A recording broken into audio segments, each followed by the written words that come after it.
Tervist ja tarkust ei saa kunagi olla liiga palju. Kuula Lääne-Tallinna Keskhaigla podcasti Tark arst taskus ja saad tükike mõlemast.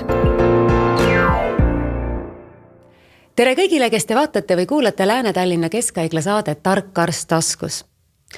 Tänases saates räägime sünnitamisest ja Eestis on sünnitamine ja sünnitusabi turvaline, maailma tasemel ja professionaalne. Ometi lapsi sünnib meil vähe. Seekord peatume Pelgulinna sünnitusmaja arengulool ja ühtlasi uurin naistearstide pilgu läbi olukorda selles suhtes, kuidas nemad näevad, miks meil nii vähe lapsi sünnib. Ja saates on meil 2 külalist.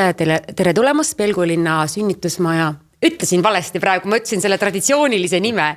Just. Aga õige on, eks ole, Lääne-Tallinna Keskhaigla naiste kliiniku sünnitusosakonna ülemarstjuhataja Konstantin Riitnõi. Täpselt nii. Ja. Tere. Ja muidugi ma ütleksin kohe esimese asjana ka siiapoole külalisele Pelgulinna sünnitusmaja, aga tegelikult on sama lugu, et naiste osakonna ämmaemand ja aasta ämmaemand 2024 Kärt Piilberg, tere.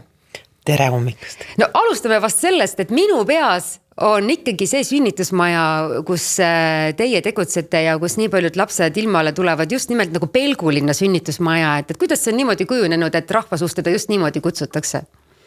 No, ma arvan, et see ongi selline ajalooline pigem, et siis kui Tallinnas olid mitmed sünnitusmajad, Pelgulinna sünnitusmaja saab ju sellel aastal 55, et ega Tallinnas oli ju neid mitmeid, oli Keskhaigla sünnitusmaja, oli omal ajal ju Sakala tänava sünnitusmaja.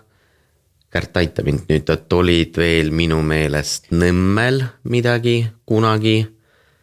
Ja ega ma päris Tallinna inimene ise ei ole, et ma täpselt ei teagi, kus need sünnitusmajad olid, aga eks ta saigi loodud sinna kanti. See koha järgi ja kogukonna järgi see koht nime sai, et oli Pelgulinna sünnitusmaja.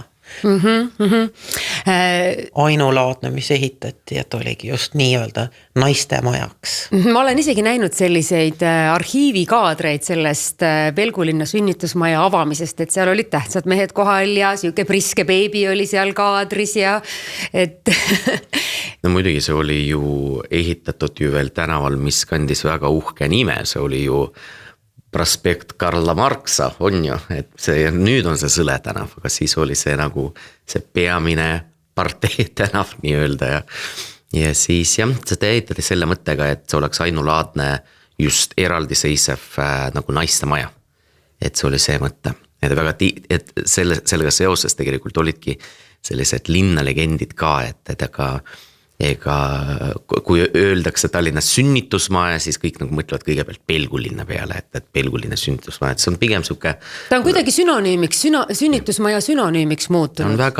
Sest see on väga hästi nii-öelda välja töötatud bränd, kui me kasutame kaasaegseid mõtteid, aga tegelikult jah, et vanasti oli ka isegi nii naljakas, et kui ma veel töötasin nagu teises naistekliinikus, et istud taksosse, ütled, et kuna mul on sinna sünnitusmaja ja siis hakatakse viima Pelgulinna. Just, ja siis tegelikult naljaga pooleks, aga jah, tihtipeale on tallinlastel, eriti teatud piirkondade tallinlastel on mõte, et sünnitusmaja ongi see sama Pelgulinna. Just. Aga alustame üldse sellest, et kuidas te oma praeguse rollini jõudsite, et mis moodi te sünnitusabi valdkonda mõlemad omal ajal sattusite, et kas kohe pärast kooli või kuidas see käis, Kärt? No minul natukene väike käänak oli sees, sest tegelikult läksin mina Tartusse ülikooli kõigepealt arstiks õppima ja olin seal mõne aasta. Ja kuna see aeg kattus selle ajaga, kui Eestis hakkas raske, 1991 ja majanduslikult ei saanud kõigil vanemad toetada, siis oli vaja ülikooli kõrvalt tööle minna. Ja sattusin tööle Toomemäele, Lossi tänavale, sünnitusmajja, sünnitusosakonda, hooldajaks. Ja seal mulle hakkas ämmaemand amet nii meeldima, et ma otsustasin, et ma hoopis lähen õpin ämmaemandaks. Selles ametis on vist väga palju rõõmu. On kindlasti, et sealt sai see alguse, lõpetasin Tartus, toona oli ta mitte tervishoiukõrgkool, vaid meditsiinikool ja töötasin ka Tartus 5 aastat, kuni siis elu tõi Tallinnasse. Ja nüüd homme tegelikult saab juba 24 aastat siin Tallinnas Pelgulinna sünnitusmajas. Nii et mõned emad on mitmed lapsed sinu kätte vahele sünnitanud ja mõnedel on võib-olla juba isegi lapsed sinu kätte vahele lapsi toonud. Ja on terve pere lapsed minu läbi, on sõbrannade lapsed, aga sõbrannade lapsi veel ei ole. Ei, on. No on ikka. Ikka, juba 5 aastane ikka on. Aga Konstantin, kuidas sinu teekond oli? No minu teekond on siuke väga, ei ole nii nagu otse kohe nagu siin oleks. Ma astusin Tartu Ülikooli, sest ega ma ei arvanud endast mitte midagi muud peale arsti. Ja kuna ülikooli õpingutel on ju alati siis 2 suurt poolt, üks on see prekliiniline pool, kus me õppime neid anatoomiat, füsioloogiat, biokeemiat, kõik need ütleme teoreetilised ained, mida sa pead teadma ennem, kui sa üldse inimese juurde pääsed ja siis kui ma jõudsin otsapidi siis 5. kursusele, kus meil oli siis sünnituse ja günekoloogia tsükkel, et siis mulle nagu nii tohutult läks korda need loengud ja kogu see nii-öelda filosoofia ja üleüldiselt see nagu elu algus, et see elu alguse müsteeria kuidagi nagu võttis mind niimoodi hingest kinni, et ma hakkasin käima seal Toomemäel, et vanas sünnitusmajas Tartus, hakkasin käima seal valvetes, niimoodi nagu lihtsalt üks arsti saba jooksupoiss. Ja siis kui ma lõpetasin ülikooli, siis ma astusin sünnitusabi ja günekoloogia residentuuri otseselt. Ja lõpetasin selle, hakkasin töötama, nii et tegelikult mul sellel aastal sai nüüd 20 aastat sellest, et kuidas ma töötan sünnitusabis.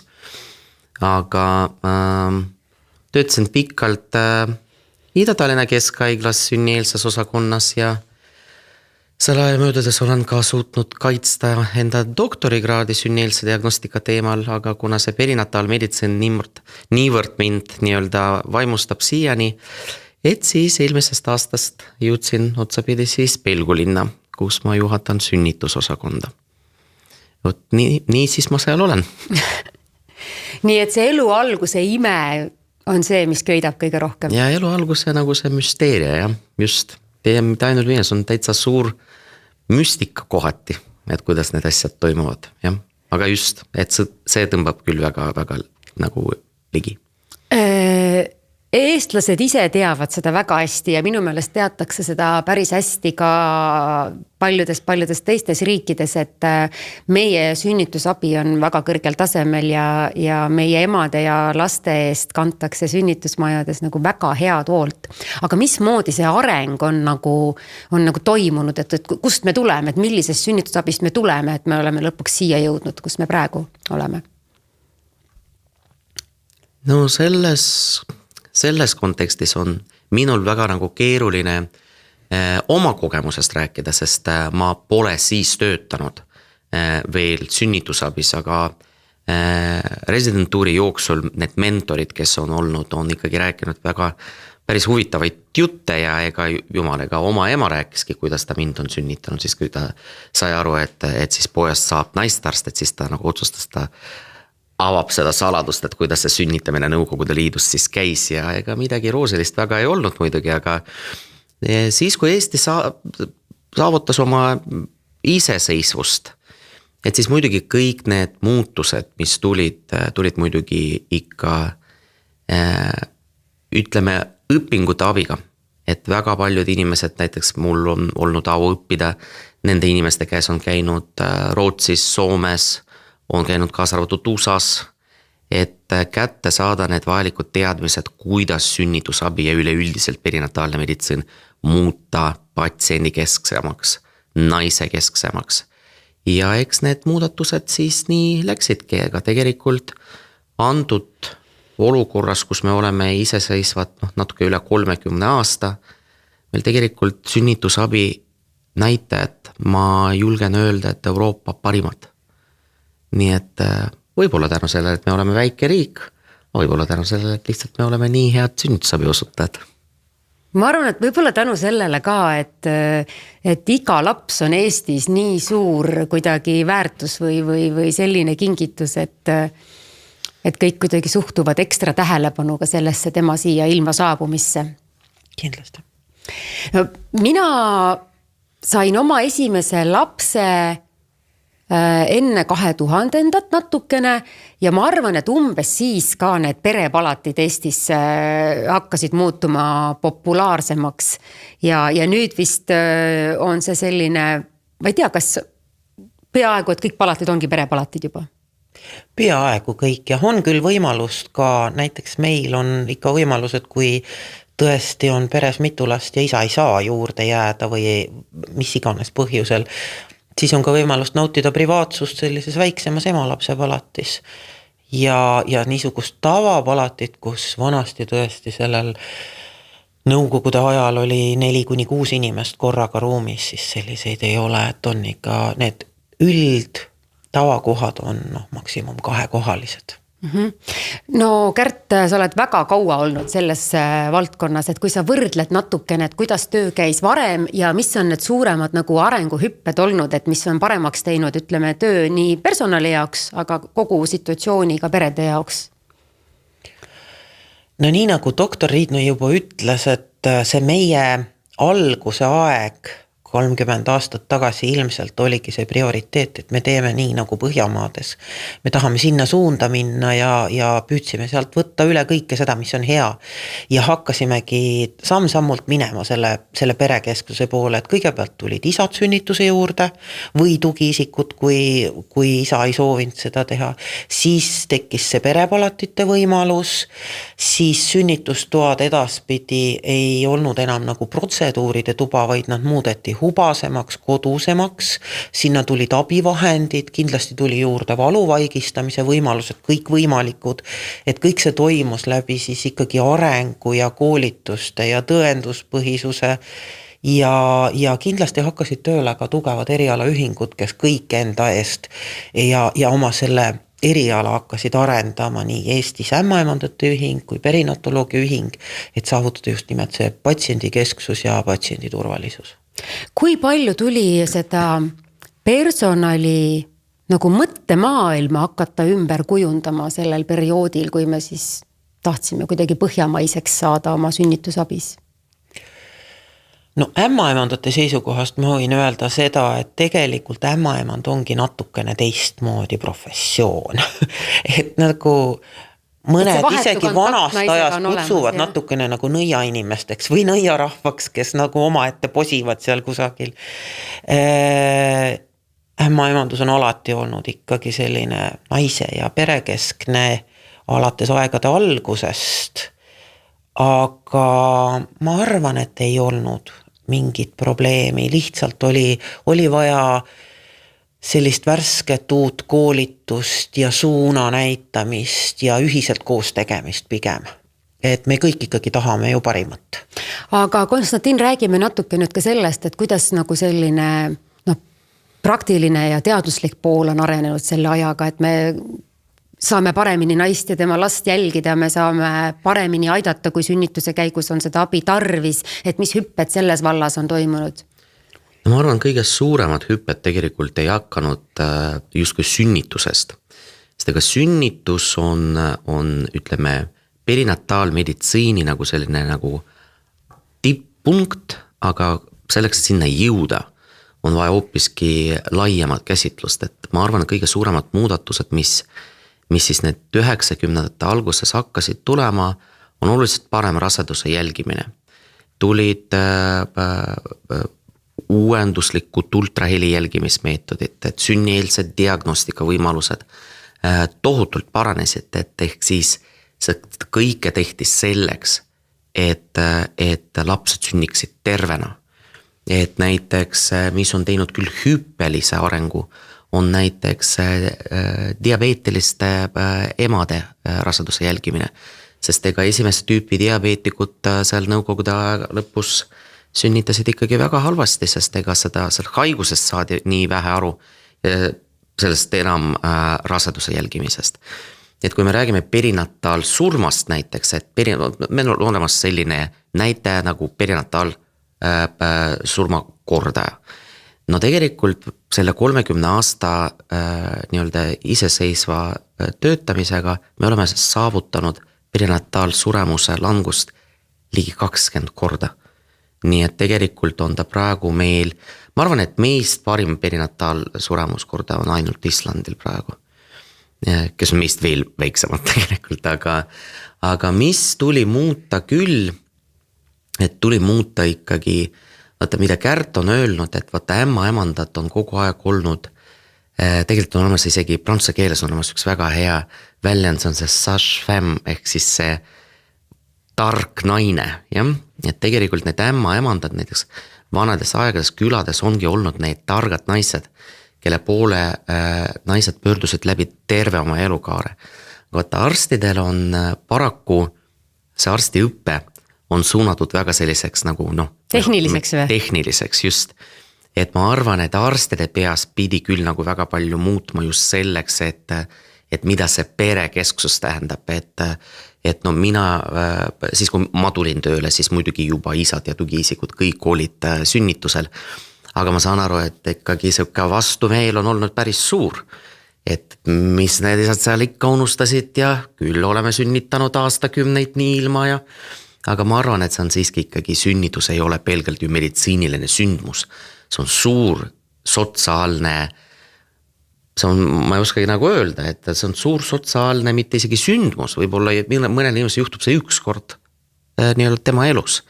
Ja see on täpselt sama oluline isade jaoks nagu emade jaoks, nii et mina arvan, et kindlasti seda nagu ei tohi üksteisest lahutada, see oli suur muudatus. Muidugi neid perepalatid ka ma arvan, et ega siis, kui sa tegeled ainult naistega, siis nüüd sa pead tegelema veel ka perekonnaliikmetega ja muidugi kolmas muutus oli see lapsekesksus, ehk siis see tuntud baby-friendly tunnistus on ju katsalt tegelikult on, see kõlab nagu väga lihtne, tegelikult ta ei ole nii väga lihtne, seal on teatud printsiibid, seal on väga kindlad põhjendused ja ma arvan, et praegu Eesti sünnitusabi kohta võibki öelda, et ta on naise, pere ja lapse keskne.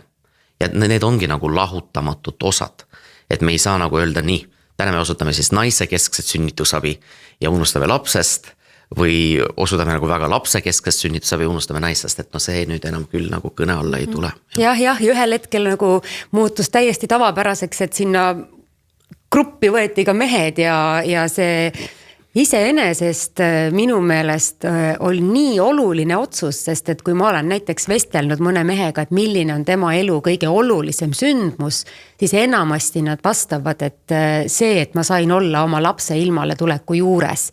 Et põhimõtteliselt mehed said võimaluse kogeda kõige suuremat asja elus.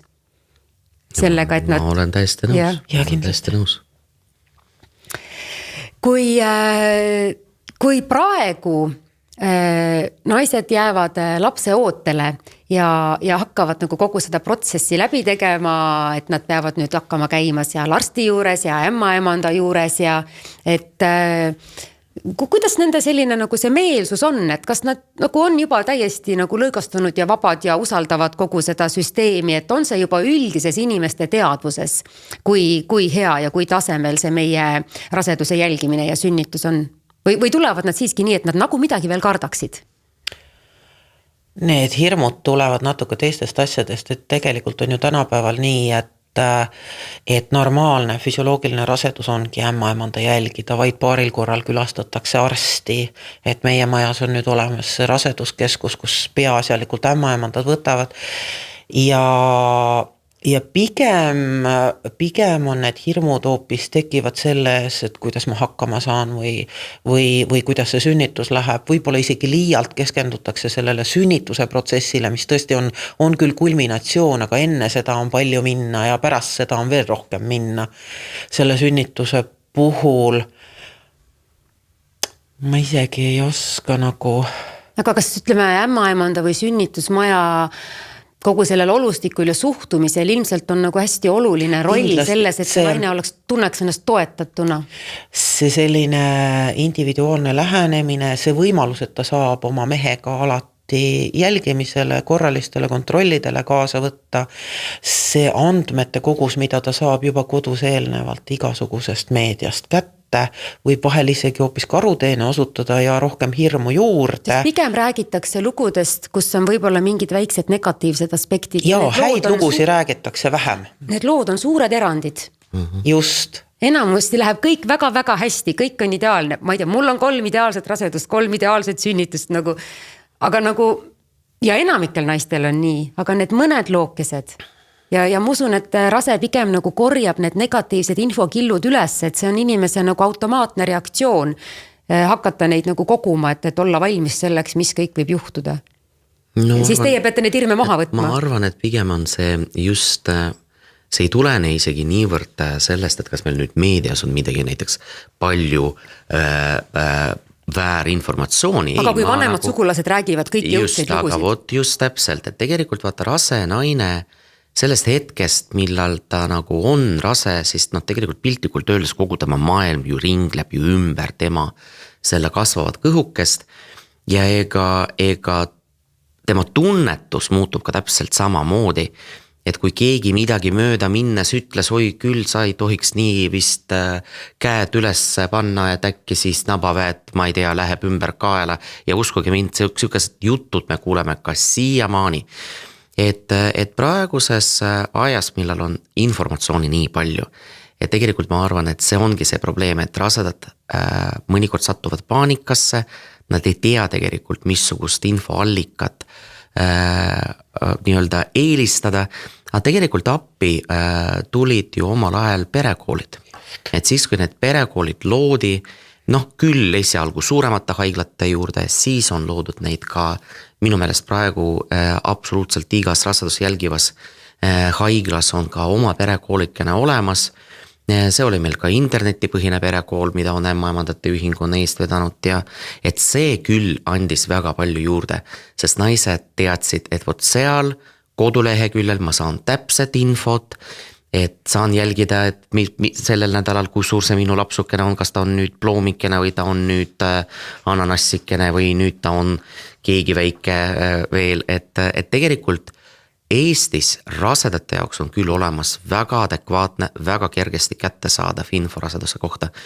Aga ikkagi, kui ta tuleb ämmaemanda juurde, tal on olemas omad hirmud ja neid hirmud on väga tihti, on nad täiesti irratsionaalsed. Ja ega ämmaemanda ülesanne ongi need hirmud maha rahustada. Absoluutselt igal rasedel on olemas hirmud. Kas ma hakkama saan? Kas selle lapsega on ikka kõik korras, et tuleb ultrahelisse, pabistab nii, et vererõhk on laes ja aga ikkagi, ega kogu see raseduse jälgimine ongi hirmude maandamine. See on ju väga selgelt teada, näiteks sünnituse kogemus väga tihti sõltub ka sinu eelnevast ettevalmistusest, et kui sul on olnud ikkagi vaata ärevustase ja hirmude tase päris suur, siis ka sünnitus, kuna see paraku on seotud valuaistinguga, võib olla väga nagu ärev protsess, aga selleks ongi juba sünnitusmaja, kus me üritame teha neid sünnitustoad praegu nii hubaseks, et sul jääbki võib-olla kodutunne, et sa saadki valuvaigistit täpselt nii, nagu sa ise seda soovid. Et need on väga olulised asjad, et sa ikkagi absoluutselt iga naist käsitled indiviidina. Mõni naine tulebki ja sünnitab 2 minutiga ja ütleb, oi, ei saanud üldse aru, mis toimus, aga mõne naise jaoks on see päris suur katsumus, nii et me ei tohi nagu kõiki panna ühte ritta ja ma arvan, et see ongi meie Eesti süsteemi kõige suurem eelis. Mulle tundub, et võib-olla mõnede naiste jaoks, vaata kui sa elus üldse satud haiglasse, siis see on tavaliselt seotud mingi terviseprobleemiga ja neil tekib nagu mingi negatiivne seos haiglaga ja siis ta mõtleb ka sünnituse koha pealt, et et nagu haigla, et see keskkond on selline, mis teeb mind alati ärevaks. Mul on vastupidi, minu meelest on haigla selline koht, kus sa oled nagu hoolitsetud, kõik abi, mis vähegi on selles valdkonnas olemas, sul on hästi lähedal ja käepärast. Aga kõik naised niiviisi ei tunne, nemad võib-olla ei oska nagu tajuda seda sünnitusmaja keskkonda sellisena, nagu ta nagu tegelikult on, et ma ei tea, Kärt, kui oluline see on, et näiteks kui naised, kes tulevad, võtavad ennast arvele, saavad näha neid sünnitustubasid, et millised need on, et talle tunduks, et see keskkond on ju täiesti okei, suurepärane isegi. Ja see ongi oluline ja see ongi perekooli roll, et kui meil omal ajal perekeskus nii-öelda loodi, siis enne seda olid lihtsalt natukene sünnitust puudutavad loengud ja natukene maja ringkäiku, aga maja ringkäiku korraks natuke midagi näha ei ole piisav, et see kaasatus perekeskuse näol, kus nad saavad väga palju erineva sisuga loenguid ja aktiivseid selliseid võimlemisi või ujumisi või asju kaasa teha, kus nad saavad käia näha ja see info, mis nad saavad ka internetist, nad saavad pilte vaadata, nad saavad lugeda rohkem sünnitusmaja ja kohta ja on ka võimalik täiesti, et nad saavad omale päris oma individuaalse ämmaemanda, kes nendega veel ja veel tegeleb ja nendega seal ringi jalutab, et see on hästi oluline see ettevalmistus. Lisaks on meie perekeskuses ju võimalik ka saada konsultatsiooni, ütleme, täiesti tavalistes juriidilistes küsimustes, kuna ma jään haiguslehele või kuna mul mingisugusteks asjadeks õigused on, psühholoogi loengud, ämmaemandad räägivad erinevatest asjadest sügavamalt, on see siis kas hingamise tasandid, kõik see sinna juurde. See on see, mis tekitab selle turvatunde ehk ja võib-olla ka sellised vestlusringid, kus nad saavad küsimusi esitada nendele, kes seal on juba olnud. Meil sünnitamas käinud, milline see välja näeb, mis toimub. Nendes vestlusringides ilmselt nagu naised räägivad üpris palju oma sellist mõttemaailma lahti, et mida Kärt, sina oled kuulnud selle kohta, et kuidas üldse naisel tekib see valmisolek saada emaks või ma ei tea, julgeda sünnitada või et mis aspektid nagu seda otsust on kujundanud või mõjutanud?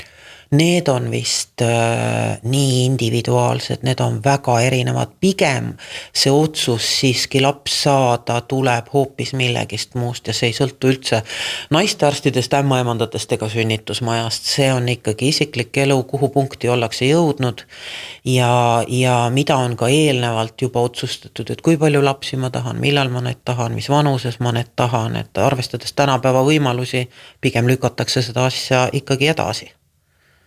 No viimasel ajal on päris palju räägitud ka sellest, et Eesti naised sünnitavad vähe, et nad ei ole valmis, et nad ei taha ja et miks nad küll ei sünnita. No mina ei tea, minul on 3 tütart on ju, keegi pole veel emaks saanud.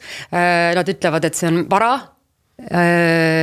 ja loomulikult ei hakka ma neid survestama, et nad peavad ise jõudma oma elus sellesse etappi, kui see tundub neile õige ja loogiline samm, et mina mäletan väga hästi, kuidas mina sisemiselt ära tajusin, et nüüd ma olen pereks valmis, et nüüd ma olen lapse saamiseks valmis ja tegelikult oli see seotud ainult ühe aspektiga ja kindlasti neid asju on palju, aga minu jaoks oli tõesti see ainult nagu üks aspekt, ehk siis mul on olemas see partner, kes on minu jaoks turvaline ja usaldusväärne ja kõik muud aspektid olid nagu teisejärgulised. Just nimelt, et selleks, et last saada, selleks on vaja 2 inimest. Et tänapäeval on küll võimalik ka üksinda laps saada, aga kõige suurema turvatunde ikkagi pakub partnerlussuhe ja kui sa tunned, et sinu partner on see, kellega sa tahad olla ja ka tema tunneb, vastastikune tunne on see, siis see laps tuleb. Aga miks ei tule rohkem lapsi kui 1, ma arvan, et see ongi see, et lükatakse sünnitusaega edasi. Üha rohkem käiakse ringi, õpitakse, tehakse natuke karjääri, vaadatakse maailma ja esimene laps sünnib nii palju hilja, et võib-olla teise lapse jaoks või seda enam 3. lapse jaoks ei jää enam aega, sest paraku on naistel see fertiilne aeg ikkagi piiratud. Konstantin, kas tundub natukene niiviisi, et me elame liiga hästi, et mida paremini riigis inimesed elavad, seda vähem seal lapsi on? No, see on nagu nii ja naa, et tegelikult mina olen niivõrd nagu konservatiivse maailmavaadega, sest mina arvan, et tegelikult lapsed siiski tulevad ikka armastusest. Ja see on minu meelest ainukene tingimus, mis peab tegelikult olema naise peas, et ta peab armastama iseennast, armastama seda mõtet, et temast saab ema ja muidugi tal peab olema ka vastav partner. aga sündivuse langus tegelikult hetkel toimub igal pool maailmas, absoluutselt igal pool, kaasa arvatud arengumaades. Et heaoluriikides küsimus ei ole selles, et meil on elu liiga hea, vaid küsimus on just nii-öelda meil on valik saada ainult neid lapsi, keda me tahame. Võrdsuses, tegelikult vaata, see on jälle kahe poolega asi, et enamik juhtudest tahetakse tegelikult lapsi rohkem kui saadakse, aga kuna need prioriteedid ei ole esmalt, vaata väga paljude noorte inimeste jaoks lapse vanemaks saamine ei ole enam nii-öelda elu esimene prioriteet. Et nad tahavad kõigepealt saada nagu kellekski isikuks, saada haridust.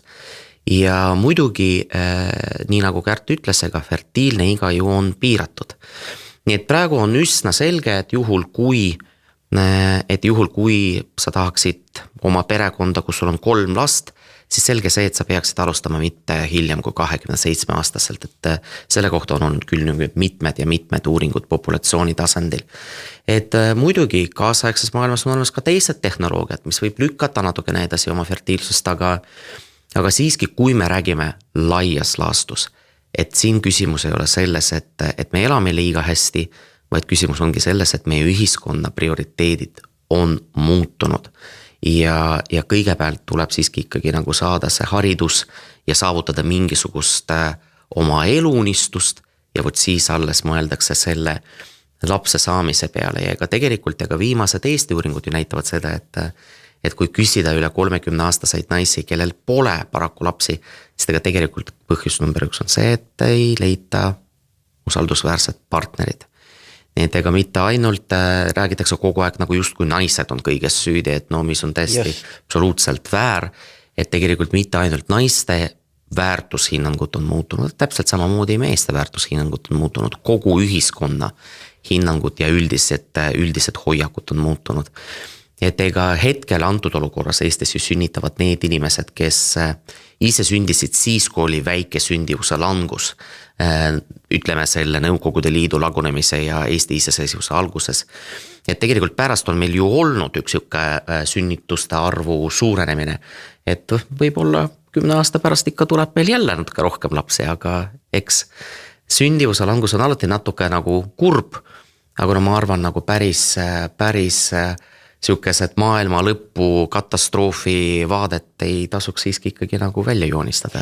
Kas mängib natuke asja juures nagu rolli ka see, et meie teadlikkus on nii palju tõusnud ja rasestumisvastaste vahendite kättesaadavus on nii hea, et kogemata lapsi sünnib ka vähem? Seda ma arvan ka kindlasti ja kui nagu noortega suhelda ja rääkida, siis mida ma veel julgeks välja tuua on see, et väga paljud noored on ikka nii palju targad, et nad tajuvad seda vastutuse suurust, mis on ühe lapse kasvatamise juures.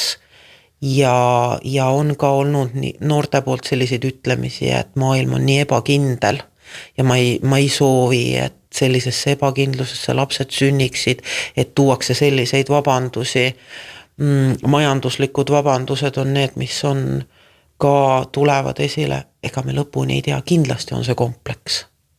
Ja tuleviku maailm ilmselt on palju rohkem tehnilisem, kas meil ka tõesti nii palju inimesi vaja võib-olla ei olegi. Kes see ütleb? Aga kas tuleviku maailm võib olla rohkem ka selles suunas, et kui see suundumus nagu edasi areneb, et naised ongi hädas, et nad ei leiagi sobilikku partnerit, kas naised hakkavad üksi lapsi saama? Naised juba praegu saavad üksi lapsi. Teadlikult, jah. Just. No selles see on nii lai filosoofiline teema, et mis siis saab nagu maailmas, mis siis saab näiteks Eestis, mis siis saab nagu, ma ei tea, Lääne-Euroopast. Ega siia mängu ju tulevad igasugused asjad, usulised teemad, immigratsiooni teemad, sõjateemad ja kõik need muud asjad. Et hetkel tõesti, arvestades viimast 5 aastat nüüd, oleme üle elanud pandeemiat, on lahvatanud täissõda Euroopa mandril ja Lähis-Ida ei olnud justkui kõige rahulikum. ja tänapäeva noored tajuvadki ennast võib-olla rohkem ja osana sellest kõigest, mille üle võib nii-öelda vaielda või arutleda, aga sellest mina siiski ikkagi usun siiamaani, et lapsed siiski tulevad armastusest. Nii et ma arvan, et absoluutselt iga inimene ühel hetkel jõuab sinna, et ilmselt ta nagu tahaks olla lapse vanem. Kes hiljem, kes varem, aga see on minu meelest niivõrd individuaalne otsus, et... Ja siis ühiskond peaks olema valmis igal hetkel seda otsust tervitama ja toetama. Ja. Et see vist on ka oluline, et pere tunneks, et ta on hoitud, et kui ta on otsustanud... Just täpselt ja siia tulebki just riik taga, et tegelikult kui sa ikkagi elad riigis, heaoluriigis, samas kui sa nagu vaatad, kas või meie toidupoodide hinnad ja ega need noored täpselt samamoodi ju mõtlevad, jumal hoid, kui mul nagu vaevu piisab nii-öelda raha selleks, et ennast üleval pidada, mis ma selle lapsega teen, aga elu näitab seda, et kui lapsed tulevad, küll see võimalus tuleb ka, et ega keegi nagu naljaselt ei jää. Samas riik peaks tagama inimesele turvatunnet, kui ta on lapsevanem, et tal on olemas võimalused, tal on olemas lasteaiakohad, tal on olemas mingid soodustused, tal on olemas võimalus naasta tööle ja et tal eelkõige, et tal on võimalus ka kodu endale soetada ja kas või kui me räägime nagu tööst, et üks asi on naise naasmine tööle, teine me teame ju väga hästi, et esimene aasta, esimest 1,5 kuni 3 aastat on ju lapsele äärmiselt olulised, et temaga koos on keegi esmane kiindumusfiguur, kelleks on praktiliselt 100% naine.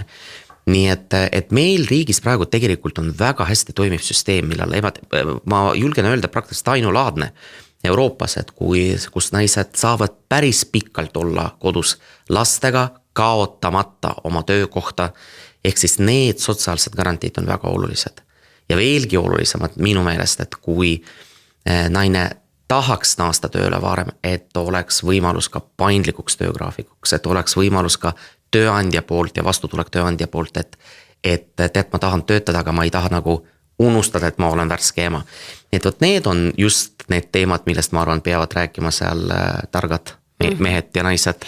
Mulle tundub, et siin on üks nüanss veel, et praeguse aja noored naised ja ka mehed on väga palju vabakutselised, ja neil on nagu tõsine mure, et mis siis saab sellest meie majanduslikust olukorrast, kui me peaksime jääma nüüd saama lapse vanemateks. Et see on ka nagu ühiskonnas muutumas, et inimestel ei ole enam selliseid pikki, stabiilseid, aastate pikkuseid töökohti, kus sa oled kindel, et kui ma jään sealt lapsehoolduspuhkusele, et sealt see toetus tuleb, sealt see raha tuleb, et nende sissetulekud on hektilised, juhuslikud, nad on kas vabakutselised või neil on väikesed OÜd, nad ei ole üldse ette mõelnud või nad hakkavad mõtlema, et kuidas ma see 2 aastat nüüd planeerin. Et kuidagi nagu, ma ei tea, mis peaks veel tegema, andma vanavanematele võimalus lapsega jääda või ma ei kujuta ette, mis meetoditega veel nagu toetada. Vanavanemate kaasamine on kindlasti väga oluline, sest tegelikult ei ole et laps sünnib ikkagi perekonda. Et vanavanemate kaasamine ka, ma pigem isegi arvan, et mis veel, kus mina näen isiklikult on väikesed kitsaskohad, on lasteaiakohad, eriti nendes suuremates tõmbekeskustes, aga ka see lasteaiakoha hind. Et see tihti vaadatakse ja kuulatakse, kui palju see siiski maksab, et see lapse hoiuvõimalus ja viimasel ajal olen ma hakanud mõtlema just viimaste uudiste suhtes et see pärastine võimalus last kooli panna kusagile, et see koolikohtade osa, kuhu ta siis läheb, kui kodukandis enam kooli ei olegi. Ja laps peab kaugele kusagile sõitma kooli ja elama internaadis võib-olla ja et see ei ole ainult see sünnitus või see emapuhkuse aeg ka, kõik see on ka oluline, et kui ema nüüd lõpuks tööle naaseb ja kuidas ta edasi saab, kus see laps saab edasi sotsialiseeruda, kus on kool. Mul tuli kohe meelde selle lasteaia kohaga seoses, et minu 2 nooremat last sündisid järjest ja siis kui nad olid selline 1,5, 2, siis ma pidin tööle minema ja tuli välja, et minu kodukohas ei ole lasteaia kohta pakkuda ja ma pean nad panema eralasteaeda ja minu 2 lapse lasteaiatasu oli suurem kui minu palk. Et ja siis tollel ajal vist just tekkis see nagu kohustus omavalitsusele, et kui sul ise ei paku lasteaia kohta, et siis ta peab kompenseerima mingisuguse teise lastehoiu mingisuguse osa sellest hinnast, nii et see natuke leevendas seda olukorda, aga ma mäletan küll nagu seda ummikus olemise tunnet, et ühest küljest sa pead tööle minema, teisest küljest kogu see raha läheb lapsehoiu peale ära. No täpselt ja ega tegelikult me ei tohi ära unustada just, et see lapse saamine võib-olla siin kohal on üks kõige kergem asi, eks ole, noh, mis saab olla loomulikum.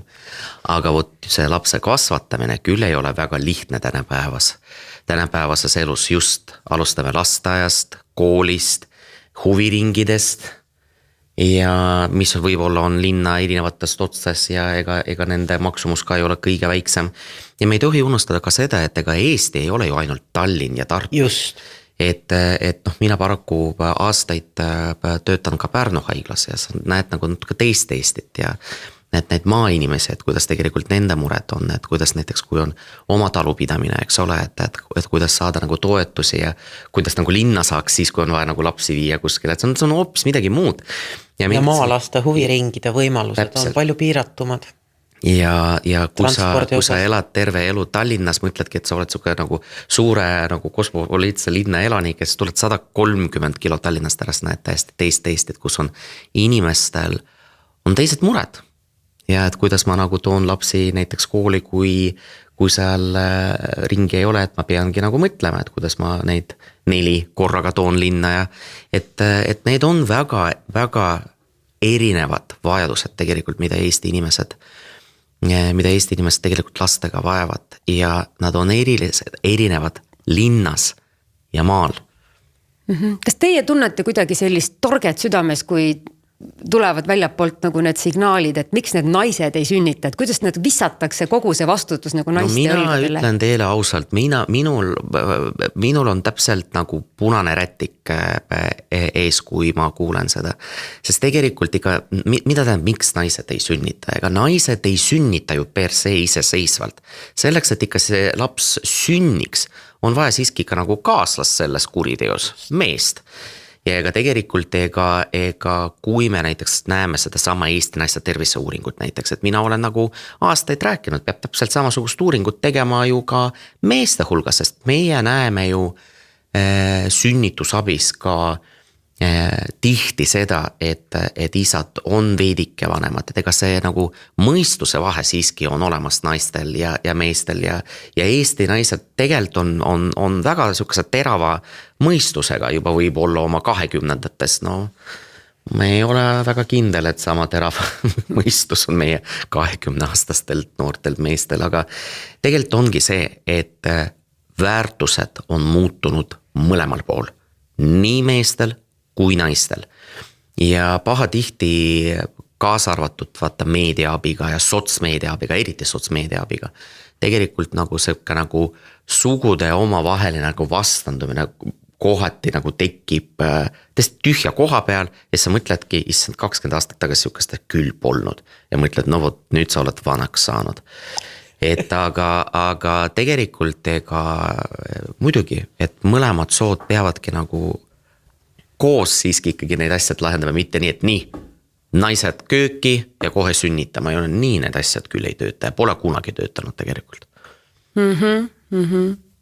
Nii et mis me siis kokkuvõtteks siin järeldame, et kui meil siin on Eesti rahvana mure sellepärast, et lapsi võiks rohkem olla, siis tegelikult see beebiootuse aeg ja see sünnitamise osa, see on meil kõik ideaalselt kaetud, et muidugi saab veel paremaks minna, ehkki me oleme juba vist peaaegu kõikidest maailma riikidest paremad selles, aga ühiskonnas on palju muid nüansse, kus me peame kõik üksteisele otsa vaatama. Ja neid ühiskonna nüansse nüüd sünnitusabi spetsialistid, naistearstid ja ämmaemandad ei lahenda paraku. Meie saame pakkuda turvalist algust alates sellest, et üldse rasedaks jääda, alati raseduse jälgimine, sünnitus, mis on selle asjaga tõesti kulminatsioon, nagu doktor Riidnõi ütles, et see sünnituse pikkus jääbki sinna 24 tunni sisse tavaliselt ja siis edasi hakkab lapse hooldus. See, kuidas ma saan oma vastsündinuga hakkama, kuidas mul imetamine läheb, kas ma üldse olen meelestatud imetama, mis on kõige naturaalsem viis lapse toitmiseks ja kuidas ma lapse arengut jälgin ja nii edasi, kõik see, et meie saame pakkuda seal oma naistekliinikus, mis nüüd saab 55 aastat juba, kõige kvaliteetsemat teenust ka kõige väiksematele, kes ka näiteks enneaegselt või mingite muredega peaksid sündima, kuni selle hetkeni, kuni nad meilt ära lähevad, edasi meil enam kontrolli ei ole. Ehkki ämmaemandusõpe kaasab ka kõike seda muud, mis pärast jätkub, et see on ikkagi elukeste. Üle läbi elukaare on kogu see, et ämmaemand on välja õppinud spetsialist nii imetamisnõustamiseks kui ka nõustamaks naist perimenopausis, et kui juba see, et me oleme välja õppinud ka seda tegema, et me oleme nii-öelda kogukonnas väärtuslik eriala, kelle poole on tunduvalt ka ühiskondlikult odavam pöörduda esmasena ämmaemanda poole, kes suunab siis edasi naistearstile suuremate probleemidega. Ja muidugi ei tohi unustada ka kogu selle asja juures ei tohi unustada seda poolt, mida tihti kas just tahtlikult, aga pannakse silmad kinni. Ehk siis vaimne tervis. Naised ei ole tehtud rauast, et kogu selle sootsumi surve naise peale, et küll sa pead peale sünnitust nüüd 6 nädala pärast olema sama kõhna ja ma ei tea, kõrged kontsad ja ei pea ta midagi. Ja vaata see surve kahjuks, mida naised tajuvad, viibki kuni sinnamaani, et tekivad sündsärgsed depressioonid, et tekivad oma elu sellised pettumused. Me ei tohi sellest unustada, et lapse saamine küll on kõige loomulikum asi maailmas. Aga võt see maailm ei ole enam nii hea loomulik, nagu ta oli võib-olla 200 aastat tagasi. Nii et me ei tohi unustada, et seda vastsündinu ema, seda noort naist tulebki toetada. Ja tulebki luua neid vaimse tervise keskused, mis tegelikult on päris arengul, et näiteks vaimse tervise ämmaemandat on ju see mõte olnud on meil väga pikka aega, et sellest ei tohi unustada, sest mitte ükski naine ei taha sünnitada last, kui tal see lapse saamise kogemus on olnud tema jaoks nii ruineeriv, et ta ei taha nagu mõeldagi, et ta jälle satub näiteks sinna musta auku, mille nimi on sündsjärgne depressioon. Nii et tegelikult see kõik sõltubki sellest kogemusest ja meie sünnitusmajas naistekliinikus saamegi nagu luua seda olukorda, et alates sellest hetkest, millal sa planeerid rasedust, et see kogemus sinu jaoks on toetav ja sa võib-olla tahadki sinna tagasi tulla. Aga kahjuks selle sünnitusmaja uksega nagu lõpevad ka meie nagu võimalused mõjutada.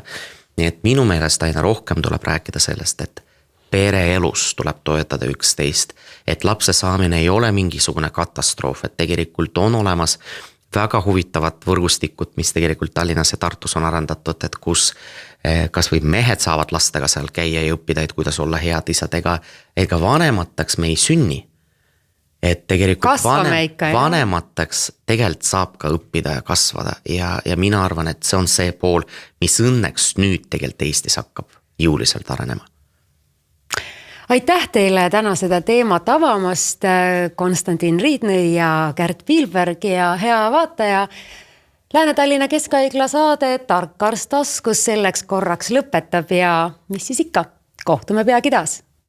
Tervist ja tarkust ei saa kunagi olla liiga palju. Kuula Lääne-Tallinna Keskhaigla podcasti Tark arst taskus ja saad tükike mõlemast.